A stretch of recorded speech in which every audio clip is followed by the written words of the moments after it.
আপনারা কি জানেন ভারতীয় চলচ্চিত্রের প্রথম নায়িকা কে ছিলেন? শুনলে অবাক হবেন, একসময় চলচ্চিত্রে নারীদের অভিনয় করাকে অত্যন্ত তুচ্ছ চোখে দেখা হতো এবং নারীদের চরিত্রে অভিনয় করতেন খোদ পুরুষরাই। কিন্তু এমন কেন কেন তখন নারী চরিত্রে অভিনয় করতেন পুরুষ? সে কথাই বলবো আজ। বলবো সেই সামাজিক অন্ধকার সরিয়ে, সেই জগদ্দল পাথর সরিয়ে উঠে আসা একজোড়া ভারতীয় বীরাঙ্গনার কথা। একজন ভারতীয় সিনেমার প্রথম নায়িকা, ফার্স্ট হিরোইন কমলাবাই কামাত ওরফে কমলাবাই গোখেল। অপরজন তার মা, ভারতীয় সিনেমার প্রথম অভিনেত্রী দুর্গাবাই কামাত। 1913 সালের বম্বে, এক বৈপরীত্যের নগরী, দ্রুত শিল্পায়নের পথে এগিয়ে যাচ্ছিল ঠিকই, একই সঙ্গে জীবনের প্রায় প্রতিটি দিককেই তখন নিয়ন্ত্রণ করত মানুষের লিঙ্গ পরিচয়। ঠিক এমনই এক প্রেক্ষাপটে দাদা সাহেব ফালকে নির্মাণ করেছিলেন ভারতের প্রথম নির্বাক পূর্ণদৈর্ঘ্য চলচ্চিত্র রাজা হরিশ্চন্দ্র।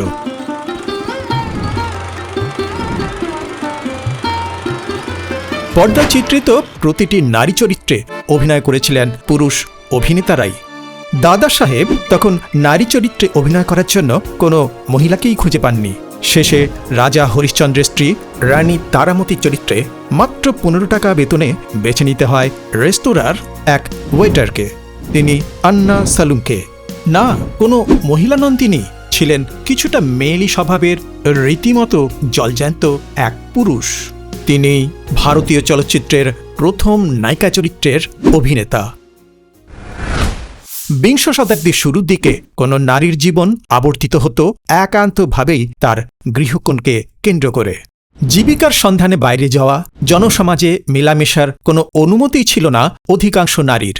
কোনো নারী চলচ্চিত্রে অভিনয় করলে তাকে সমাজচ্যুত করার হুমকি থাকত, হারাত তার এবং পরিবারের সমস্ত সামাজিক মর্যাদা। এই সামাজিক মৃত্যুদণ্ডের ফলে দাদা সাহেব ফালকের সামনে প্রতিভাবান মহিলা অভিনয়শিল্পীর এক সম্পূর্ণ শূন্য ভাণ্ডার ছাড়া আর কিছুই অবশিষ্ট ছিল না।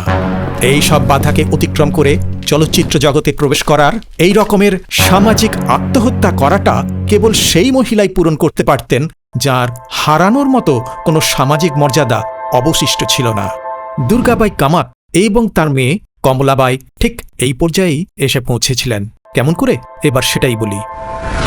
মহারাষ্ট্রের এক অত্যন্ত রক্ষণশীল গৌড় সারস্বত ব্রাহ্মণ পরিবারের দুর্গাবাই কামাত ছিলেন নাচ, গান ও বাদ্যযন্ত্র বাজানোতে পারদর্শী। পড়াশুনো 7ম শ্রেণী পর্যন্ত। বিয়ে হয়েছিল বম্বের জে স্কুল অব আর্টসের এক ইতিহাসের শিক্ষকের সঙ্গে। কিন্তু সে বিয়ে সুখের হয়নি। গার্হস্থ্য অত্যাচার ও অবহেলা মুখ বুজে সহ্য না করে একমাত্র সন্তান ছোট্ট কমলাবাইকে সঙ্গে নিয়ে স্বামীকে ত্যাগ করে চলে যাওয়ার দুঃসাহসের হিম্মত দেখিয়েছিলেন দুর্গাবাই।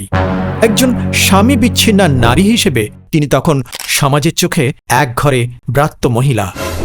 যে সমাজ, যে সম্প্রদায়টির তাকে আগলে রাখার কথা ছিল, তারাই তাকে বর্জন করেছিল। সে সময় বেঁচে থাকার জন্য তার সামনে বিকল্প পথ ছিল অত্যন্ত সীমিত ও হতাশাজনক। স্টেপ বেঁচে থাকার তাগিদে এবং মেয়েকে বড় করার উদ্দেশ্যে দুর্গাবাই তখন যোগ দেন একটি ভ্রাম্যমাণ থিয়েটার দলে। বিংশ শতাব্দীর শুরুর দিকে ভারতে জনসমক্ষে মঞ্চে তথাকথিত ভদ্র পরিবারের, বিশেষ করে উচ্চবর্ণের ব্রাহ্মণ নারীদের অভিনয় করাকে সে সময় অনৈতিক ও পতিতাবৃত্তির সমতুল্য মনে করা হতো। ফলে সিঙ্গল মাদার দুর্গাবাই এবং তার মেয়েকে রক্ষণশীল ব্রাহ্মণ সম্প্রদায় চিরতরে এক ঘরে করে দেয়। 1913 সালের দিকে কমলাবাই তখন বছর 13। এমন এক অসহায় মুহূর্তে দাদা সাহেব ফালকে দুর্গাবাইয়ের কাছে উপস্থিত হলেন তার ঠিক পরের দ্বিতীয় চলচ্চিত্রে অভিনয়ের প্রস্তাব নিয়ে। সামাজিক নির্বাসনের নিশ্চিত পরিণতিকেই শ্রেয় মনে করলেন দুর্গাবাই। চলচ্চিত্র জগৎকে তিনি বেছে নিলেন বেঁচে থাকার এক অপরিহার্য হাতিয়ার হিসেবে। 1913 সাল কমলাবাই এবং দুর্গাবাই নির্বাক চলচ্চিত্র মোহিনী ভস্মাসুরের সেটে পা রাখলেন। আর এর মাধ্যমেই ভারতীয় চলচ্চিত্রের ইতিহাসে প্রথম নারী হিসেবে অভিনয় করার বিরল সম্মান অর্জন করলেন। নায়িকা মোহিনীর ভূমিকায় কমলাবাই এবং পার্বতীর চরিত্রে মা দুর্গাবাই। স্মরণ করাই এই বছরই বিনোদিনী দাসীর আত্মজীবনী প্রকাশিত হয়েছিল। মোহিনী ভস্মাসুর। খুবই দুঃখের বিষয়, অধিকাংশ ভারতীয় নির্বাক সিনেমার মতো এই মূল্যবান ছবিটিও কালির গর্ভে হারিয়ে গেছে। মা মেয়ে যখন এই ঐতিহাসিক সামাজিক বাধা ভেঙে নতুন ইতিহাস রচনা করছিলেন, তখন চলচ্চিত্র জগতের তাৎক্ষণিক প্রতিক্রিয়া ছিল তীব্র বিদ্বেষপূর্ণ। যেসব পুরুষ অভিনেতা এতদিন নারী চরিত্রে অভিনয় করে আসছিলেন, তারা বুঝতে পারলেন তাদের সেই বিশেষ দক্ষতার আর কোনো প্রয়োজন থাকবে না। সহ অভিনেতাদের পক্ষ থেকে ক্রমাগত চাপ বাধা সত্ত্বেও কমলাবাই এবং দুর্গাবাই অভিনয় চালিয়ে গেলেন। তাদের দুজনের এই অটল উপস্থিতি পরবর্তীকালে চলচ্চিত্রে শিল্পী নির্বাচনের প্রচলিত পদ্ধতি ও দৃষ্টিভঙ্গিকে আমূল বদলে দিল। এই অদম্য সহনশীলতার প্রভাব ছিল সুদূরপ্রসারী। সমাজের প্রাথমিক তীব্র বিরোধিতা ও ক্রমাগত আক্রমণের মুখেও এই টিকে থাকা লড়াই অন্যান্য নারীদের জন্য স্থাপন করে এক অনুপ্রেরণামূলক দৃষ্টান্ত। দুর্গাবাই কামাত এবং তার কন্যা কমলাবাই এভাবেই এই নবীন ভারতীয় সিনেমায় নারীদের অভিনয়ের বন্ধ দ্বার উন্মুক্ত করে দিয়েছিলেন। 1913 সালে তারা যে পেশাগত পথের সূচনা করেছিলেন, ঠিক সেই পথেই আজ ভারতের বিশাল চলচ্চিত্র শিল্পে কর্মরত হাজার হাজার নারী তাঁদের পদচারণা অব্যাহত রেখেছেন।